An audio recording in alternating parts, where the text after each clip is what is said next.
right. Oh no! Ah! This is Riders of the Dawn. This is our second go with Movie Wank. We settled on Movie Wank. That's what we're doing. It's what it is. We are the Movie Wankers. Oh! Okay. We wanted to talk about Kevin Smith. Yeah, okay, so Kevin Smith. If you don't know who he is, why are you listening to this podcast? Kevin Smith is a writer, director, producer of movies. Known for what they call the New Jersey trilogy back in the 1990s. Was it the 90s now? Yeah, God, crap. it's so long ago. So he came out with an indie film called Clerks that was a big kind of success. I don't know. Yeah, especially for the budget. Yeah, as far as success as can be. Back in the 90s, making a 1 hour long black and white comedy on no budget. Yeah, filmed on security cameras? Like, whatever. No, it was filmed with real cameras, but... Well, it was filmed to look like it was from security cameras. No, I wouldn't say that. The camera work is very sparse. It's very... Minimalistic. The camera is... Yeah, it's minimalistic. The camera's not moving a lot. It's a lot of here's the camera and two people are just in front of the camera. Mm-hmm. They set the camera up and then walked away. The way that, honestly, you could make a YouTube thing the same way with just your phone. That's what it'd be like. It's like a bunch of selfie cameras. Anyway, so that was a hit, and that kind of got him started. Clerks was kind of this raunchy comedy about guys who work at this convenience store and just the shit that they go through at this convenience store, and kind of their sad little lives that go along with it. Yeah, and one of them was at the video store, right next door. Yeah. So they both work in the same building. There's the quick stop, and so they have the running gag. I'm not even supposed to be here today, and of course they go through many adventures, wacky things happen, and there's a good little B story with the romance, and a little C story with Jay and Silent Bob. Oh, I forgot that Jay and Silent Bob are in that. Yeah, that's the intro to Jay and Silent Bob, and Kevin Smith, of course, plays the part of Silent Bob. So that's where he got his start, was with Clerks. And then he made Mallrats, which is a cult comedy, and then Chasing Amy. See, now Mallrats I actually liked. I liked Mallrats quite a bit. I liked Mallrats a lot. I really liked Mallrats. I remember seeing that movie and I was in middle school. So, as a 12, 13-year-old kid, it's the mall, that's where people go to hang out, and oh man, they're talking about having sex. Oh my god, it's so edgy. It's so edgy. So it was edgy for 1995. It was, because they have this running gag about, he likes to have sex with women in uncomfortable places. And they're like the back of a Volkswagen? No, that's not what he means.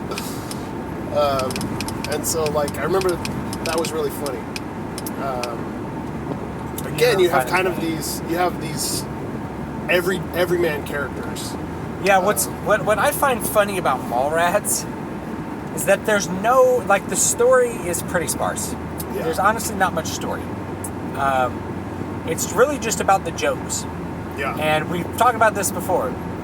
Sometimes that's great. Sometimes it's really good. Yeah. If I want to laugh, I want jokes.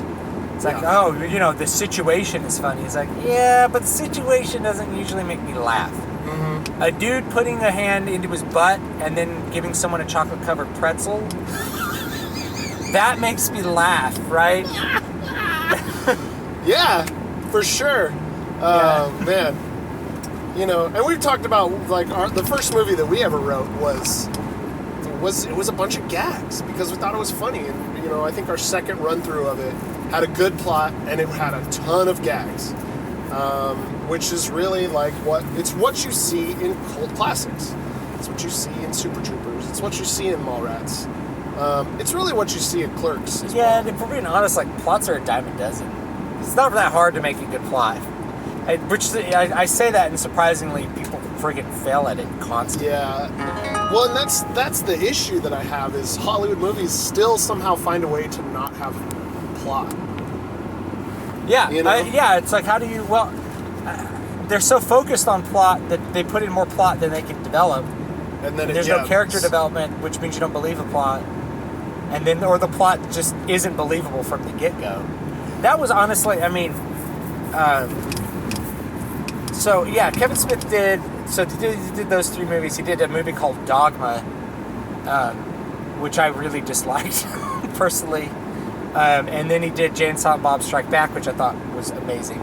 Because again, Jay and Silent Bob was mostly gags. Yeah, it was all just gags, and that's what made it good. Yeah, it was very simple plot, and then a lot of gags. What did he do after that? I think he did.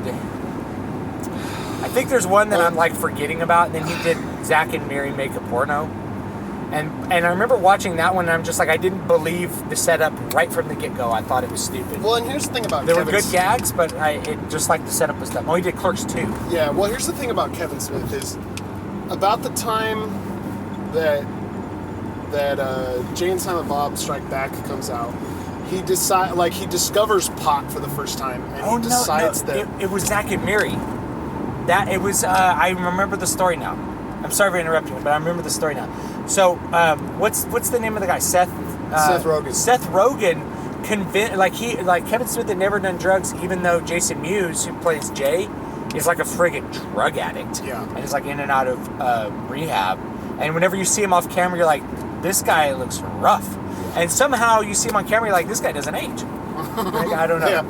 They have a good makeup person. He has that boyish face, too. Anyway, Seth Rogen was like, you can unlock your creativity smoking pot, which is the biggest bunch of baloney anyone can tell anyone. It's bullshit. It's bullshit. Yeah, it's stupid. And it's stupid because creativity is not found. It is forged. Exercised. It is forged painfully at the fire. Like smoking pot doesn't help your work ethic, guys. No. And it's your work ethic that's going to make you complete anything. And it's fuck it. Here we go. Stoner illusions you need to dispel those, because what happens is people smoke pot and they feel good and they feel, quote, creative. Or they listen to music and they're like, I've never heard this music before, it's amazing. And then they're like, oh, well, I have to recapture that by smoking pot. And I'm realizing that when you smoke an aesthetic drug, that's the effect. The effect is it makes stuff sound good. So when that crap you write when you're high, you go listen to it and give it to somebody who's not high and doesn't have a bias, and you're like, this is pretty stupid. You're going to figure out it's not as good as you think it is. Yeah, and this is something that I certainly experienced playing in the music industry, like writing anything that is quote a creative boost. Oh man, it's just going to ruin your work ethic, and it just makes it doesn't make a good product. It basically destroyed the band Sleep. And so it seems like we're off topic. It seems like we're off topic, but we're not. But Kevin Smith basically has ruined his career. He hasn't done anything worth noting. Watching. Yeah, so Bruce Willis talks about, he did Kevin Smith directed a movie called Cop Out. And Cop Out, Bruce Willis was in it, and I think Tracy Morgan. And Bruce Willis went on the air and said, he's like, basically, I directed this movie because Kevin Smith was high in a trailer the whole time and too drugged out to do anything. We had to just do this movie on our own with no oversight from a director. Yeah. And then when we saw the final product come out, we were like, what happened to all the other scenes we shot? It was a bad movie. Like, it was pretty much considered bad by almost everyone. All the critics thought it was bad. I watched it and I thought it was not very good. And it wasn't that like the script was. It just wasn't. It was mediocre in every aspect. Yeah. The cinematography wasn't even good. No wonder when your director's like in the trailer getting high. Yeah. And so like he hasn't. It was kind of like his output dropped off, and then he started doing other weird things that have, like trying to make comics and stuff. And maybe other people are listening have a different opinion of Kevin Smith post pot. Yeah, post. But to me, it was like everything that made him good just crumbled away. Yeah, and even when I look at the movies of Kevin Smith that I liked, I liked them as a child, because he was like the Adam Sandler of movies. Remember Adam Sandler had those like comedy CDs that were just like weird. Yeah, sketches. They were weird. I liked him when I was in high school, though. When I was in middle school and high school, I thought they were hilarious. Same thing with Kevin Smith. I thought it was hilarious. and even in college, I liked Kevin Smith movies, but I really like anything before Zack and Miri is at least redeemable in some way. You can look at it and you can think, oh, this was funny, you know. Even Zack and Miri had enough gags that I could say it was funny. It just had a really, really dumb story. The story was really stupid. I didn't even bother. It's so stupid. And like the thing is that the story actually, the story's kind of like front and center because that's supposed to be this comedic setup. It's like they decide to make a porno for money. It's like, I don't. No. It's like I'm gonna write a book for money. It's guys, I'm gonna write one book and make $1 million. Yeah, no, it's not gonna. That's not how it works. And then it's like, oh, and then they finally have the sex scene, and everyone's like, oh, it was like loving sex. Like, this is so stupid. Yeah. This has got to be the dumbest thing I've ever seen conceived of, as far as like a setup for a movie. It's the dumbest thing I've ever seen being conceived. Yeah. Yeah. Snowpiercer was dumber, but as far as concept, but, I mean, it was just like. It was like, this is unbelievable, and since you put the story front and center, if the story sucks and the setup's not believable, then you're not going to believe any of the events that happen after the setup. I just didn't believe it. But before that, there's redeemable qualities to all the movies, including, like, Dogma, which I really disliked. And see, I liked Dogma, but it was because I didn't grow up in a religious background, so it was like, oh, this is an interesting movie on mythology that I don't know a whole lot about. Yeah, and I grew up in a religious background, and it's not that like I care about someone making fun of my religion. I wasn't offended. I don't really get offended at anything. It was that it was just he didn't understand enough to make fun of it. Yeah. It's kind of like we were watching Sausage Party, and they had the flatbread, the lavash. Right, as trying to be a Muslim, I'm like, that's an Armenian food. Yeah. It's from like the it's not from the Middle. I mean, it's sort of from the Middle East. Well, not really. It's not a Muslim food. Well, and then the Jews were depicted as bagels, which is a Polish food. Yeah. It's like, well, Jews in New York and bagels. It's probably more likely that the Jews are eating the lavash, and not the bacon. Sausage Party. Well, I mean, I feel like we kind of fell into Seth Meyers or Seth Rogen, and Seth Rogen. My first experience with Seth Rogen was Knocked Up, and I thought Knocked Up was great. Yeah, I thought Knocked Up was funny. It had a good plot. It had plenty of room for character development. It still had good gags. I thought that was a really good comedy. I don't think he didn't write that, did he? No, he wrote This Is the End. So yeah, he and who else? DeFranco? I don't remember who all wrote it with him. Well, and This Is the End was like pinnacle boy humor. Yeah, I liked This Is the End, but that's simply because it was just a bunch of stupid gags. Yeah, which as we kind of said is in a comedy, if you're just gonna have a bunch of gags, I guess that's fine. If you are the audience that those gags are aimed at, you know what I mean? This is kind of like we were talking about on the last episode that part of the reason movies suck is because they're not targeted at a specific audience. They're targeted at an audience that's so broad as to be not for anyone. So like This Is the End, I liked because it was pretty much just targeted at young men. Yeah, it was dick jokes and. Like, that's funny to... Yeah, and like the dude gets raped by a demon and some SJW gets triggered. It's like, I can't believe they've been raped funny. And it's like, it's a demon. This is not real. We're not talking about real rape. We're talking about a demon raping Jonah Hill and him turning into a haunted demon and them having to kill him. Yeah. And him praying to God, if you could just kill him, that would be great. It's so hilarious. Yeah. So yeah, I did like This Is the End. Sausage Party, however, was very tone deaf, and like Sausage Party was like, hey, wouldn't the world be great if we were all just atheist Jews like me? It's like no, fuck off. Yeah, and that's like it's like, wouldn't it be great? And then they all have like this empty sex orgy at the end, and they're like, oh my god, life is so great, it's this crazy sex orgy, and I left thinking, God, what a miserable existence. Yeah, like, and then they have a certain point where like the grits are raping the crackers, and it's like, did nobody realize that like this? It's not that it upsets me, but like that someone might think that guys are legitimately tone deaf racists. Yeah. Like at that point, I'm like, okay, you've left the whole PC camp, and now you just are ignorant, and the thing is, it wasn't even funny.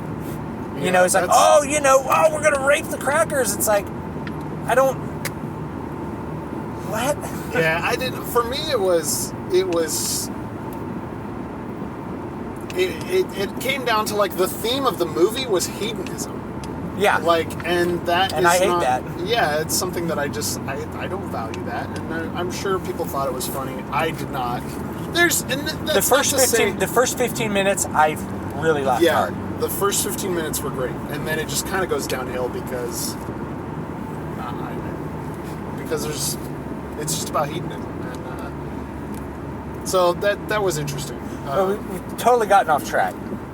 Yes, we were trying to talk about Kevin Smith. Yes. So, but I guess to bring it back, my point was that Seth Rogen's humor is not. It's not specifically like throughput creative, whereas like Kevin Smith the is New a Jersey director and stuff. Yeah, the New Jersey trilogy is plot, gags, character development. You know, it's all of that. Whereas these Seth Rogen movies they're basically just gags. Yeah. Which is fine. Well, I wouldn't say. I mean, Mallrats is pretty plot-like, but not like this is the end. Right. This is the end. Just didn't have a plot. Mm-hmm. There really wasn't a plot. It's like, oh, the rapture happened. Jokes. Spaghetti. So yeah, it's. So maybe maybe that works for Seth Rogen. You know, you shouldn't assume that things are going to work for you, or that he's able to do that in spite of that. Yeah, he might. I mean, he might be able to be sober and do it. It's like being an alcoholic. If you're an alcoholic, then you're trying to function while drunk. But if you have a drink occasionally, that's not. Yeah, it's not alcoholism. That's not going to affect your life. Same thing with pot. If you're smoking like a chimney stack, and you're just living your life high all the time. You're a functioning drug addict. Yeah, you're not gonna achieve your goals. First of all. Well, you might, but that's just because you're a functioning drug addict, right? If you're relying on pot to achieve your goals, it won't. That's the point I'm getting. Yeah, that's okay. If you think pot's going to magically make you a better musician, it will never do that. Yeah. It's like, oh, I'm gonna get high and be creative. It's like, tell me how much you know about music theory. And they're like, I know nothing. It's like, you will never. You don't even understand what you're doing. Yeah. So, anyway, to bring it back to Kevin Smith, let's see if we can go through some of the movies we talked about. Clerks, good or bad? I'm a thumb up. Thumb up. I like Clerks a lot. It's what made me interested in Kevin Smith. Mallrats. 2 thumbs up. 2 thumbs up. I liked it. It's a cult comedy. I liked it. I'm interested. I love cult comedies. And the booby fortune teller, the third nipple. I think there's a deleted scene where she like pops the nipple off and eats it. It's like, what? Chasing Amy. Very much dislike. Thumbs down. I hated Chasing Amy. I didn't hate Chasing Amy, but Chasing Amy was boring. I hated Chasing Amy. Now, Amy... Yep, okay. The thing about Chasing Amy was it had Ben Affleck and... Who else was in it? Jason... the dude. Jason Franco? No. God, what's his last Anyway. Big name actors, right, in this movie, and I don't think they were big name back then, though. That's true. Well, at least Ben Affleck has become a big name.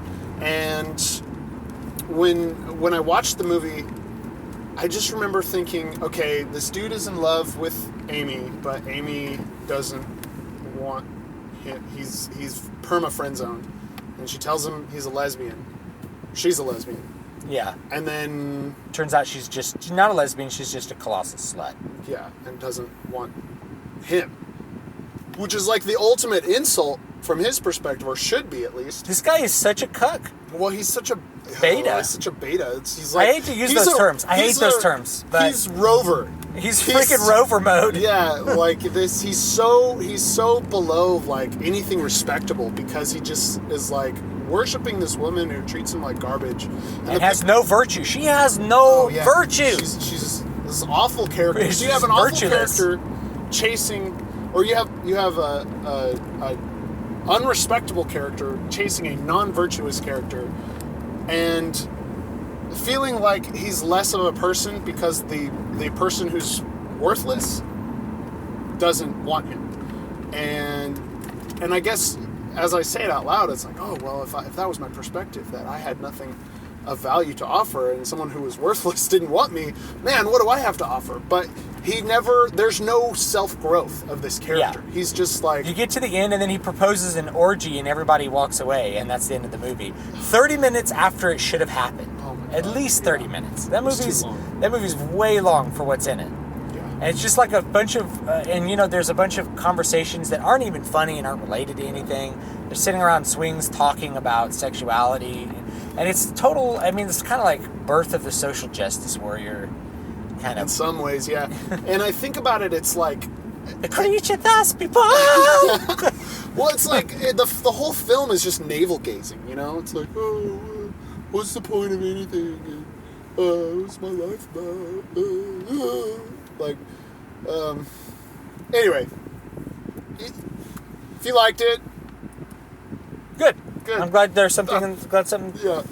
But, to me, like, it wasn't believable. I had no respect for any of the characters. I had no respect for any of the characters. I didn't like any of the characters. The only character I liked was that gay black guy. I don't even remember him. He was a gay black comic book artist who wrote a comic book called, White Hatin' Coon.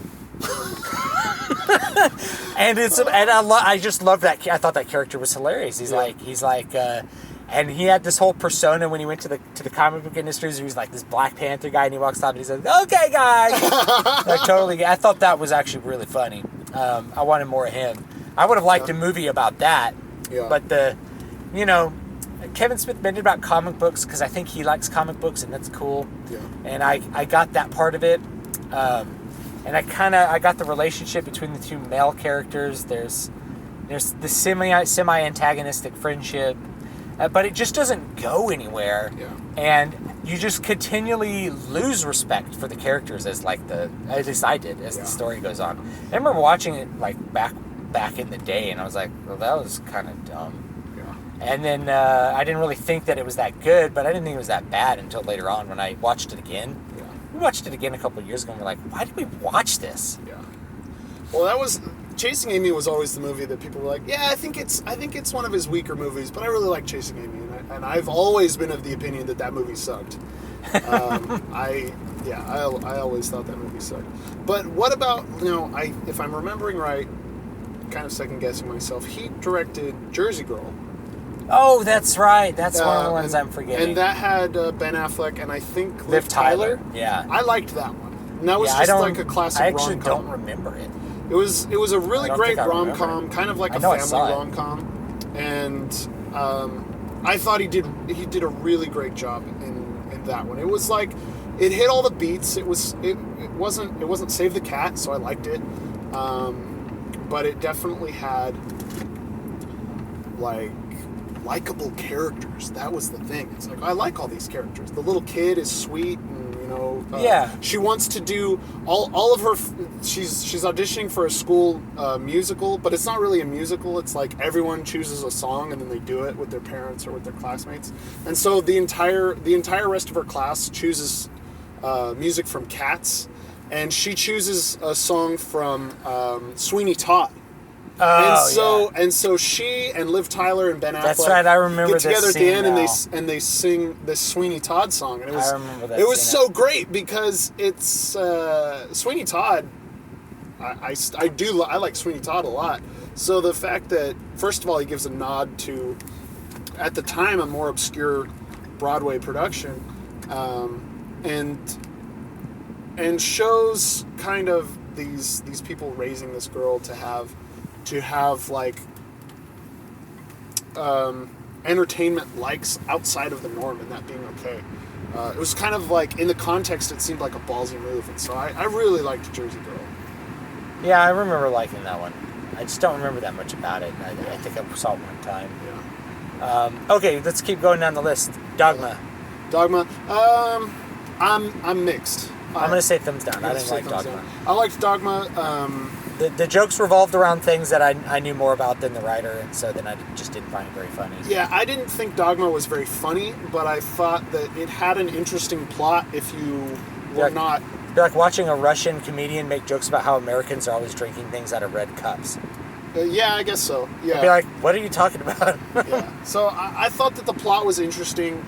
I don't think it had anything to do with what anyone actually thinks about Christianity, or anyone who at least is a practicing Christian in any sense of the word understands their faith. But the story by itself, it was interesting. I liked that, and he used good effects. He didn't especially for a low budget film like that. I thought that was interesting, but mixed, because it wasn't really funny. I didn't think it was that funny. Yeah, and then Jay and Silent Bob Strike Back. Okay, great gags. 2 thumbs up for me. Great I think gags. it's my favorite Kevin Smith movie. Yeah, I actually think that Jersey Girl is my favorite, but Jay and Silent Bob is like hilarious, hands down, fucking hilarious. Yeah. So when I want to watch a comedy, yeah, I'm gonna watch Jay and Silent Bob for sure. Gay, straight, it's all the same thing now. Yeah, I had a lot of good gags. Most of the deleted scenes are actually the best. What's part after that? Jersey Girl? No, Jersey Girl. Yeah, Jersey Girl would have been right after Jay and Silent Bob. Yeah, thumbs up. I Thumbs like up. Jersey Girl. Then, I think then it was Zack and Miri. was There it Zack might and be Miri or one- Clerks 2? Clerks 2, actually. It was Clerks 2. Clerks 2. Thumbs up. Thumbs up. It wasn't as good as the original, but it had its gags. Mm-hmm. They talk about ass to mouth, which I thought was funny, but that was Yeah. like a central theme. Yeah, it was a central theme. And I then feel like we do better gross humor because we just take it to the next level. Yeah. Well, and then they had the whole donkey show, and that was kind of fun. Oh yeah, that was funny. I And do then they like- listened to lots of King Diamond, which I also approved of. So one of the things I liked about the original though was how raw it was. Yeah, The Clerks 2 wasn't raw; it was high much production, more high refined. production value, So- and everything. So I don't know. Some people probably liked it better, but I thought like it the was original better. And then it was Zack and Miri, I think. Taken for. Zack and Miri gets a big X for me. Yeah, I'm gonna say it's mixed. Next. Somewhere in the middle, maybe thumbs down. I really didn't believe this story, but there were some jokes. I don't know. If it's on Netflix, give it a watch, I guess. Kind of thumbs down. Kind of thumbs down. Yeah. Yeah. What's after that? Cop Out. Big thumbs down. Didn't even see it. It's worthless. Didn't And I even don't see know. it. Once I saw Cop Out, I'm like, I don't care about Kevin Smith anymore. I'm like looking back and see. This is the reason we wanted to make this show about Kevin Smith. I look back over time, and people are like, "Do you like Kevin Smith?" And I usually answer, "Yes." And they're like, "You look like Kevin Smith." I'm like, "I'm not that fat." It's like, no, I didn't mean it. It's like, yes, you did. Yes, you did. Well, at least it's not Al Borland anymore. Yeah, but they're both fat, and it's funny because it's like I had like 8% body fat, and people are like, "You look like Richard Carr," and I'm like, "What? What are you thinking?" He's like, "Well, you got a beard, and the nose is similar." That's where- the white guy with the beard. Dude, the Batmobile's driving behind us. What? Look over. Oh my gosh, what the hell is that thing? It's the Batmobile, bro. It's not a Batmobile. It has 3 wheels though. It's got 2 in the front and 1 in the back. Well, that has nothing to It's do the with shocker. what we're talking 2 in the front and 1 in the back. Okay. about. Okay. Well, This is now an explicit podcast. yeah. So that is So that's movie wank. Yeah, so the point I'm making here, the point I'm trying to make here is I stop and think about it and I look back and I'm like, am I actually a Kevin Smith fan? And I think the answer is actually no. I think now at this point I'm like, I don't think I like enough of his movies To call myself. to call myself a fan. There I are think- good Kevin Smith movies. I think it's one of those things like being a Metallica fan. That it's like Yeah. left over from when I was 14 or something. Yeah. You know? Yeah, I hear you. Oh, do you like Soundgarden? Yeah, I think I remember liking it. You go back and listen to Soundgarden, I'm like, it's okay. Of course, your tastes evolve. Yeah. Same thing with Metallica. You go back, you look at it, and you're like, I think the moral of the story is never get a tattoo of an artist that you love because they will always disappoint you. Unless they are Winter Sun. That's it for Moving Wing. Winter Sun. Winter Sun. They never disappoint, except when they take 8 years to release an album. All right, guys. Let's call it there. All right. We will see you next time. Don't let the door hit you in the ass on the way out. Don't let the bed bugs bite. If a hooker offers to